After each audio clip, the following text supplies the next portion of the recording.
সমুদ্র কম বেশি প্রায় আমরা সবাই ভালোবাসি। পুরীতে আমি ২-১ বার গিয়েছিলাম এর আগেও, তবে কখনো স্পিড বোট চড়া হয়নি, বলতে পারেন কিছুটা ভয়েরই কারণে।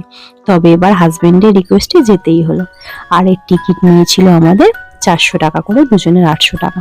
আর গাইড দাদারা ছিলেন যারা সমুদ্রের মাঝখানে গিয়ে ফটো ভিডিও তুলে দেবে, তারা নিয়েছিল 100 টাকা। আপনারা চাইলে নিজেরাও তুলতে পারেন।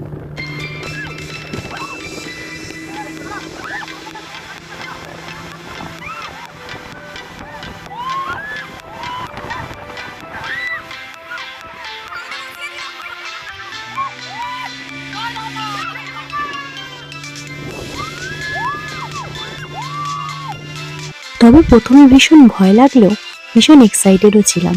তারপর নৃসিংহদেবকে দেখে, জয় জগন্নাথকে দেখে নেমে পড়েছিলাম। তবে ভীষণ দারুণ মজাও হয়েছে, খুব ভালোও লাগছিল। তো আপনারাও যারা এরকম স্পিড বোটের অভিজ্ঞতা নিয়েছেন অবশ্যই জানাবেন। হরি বল।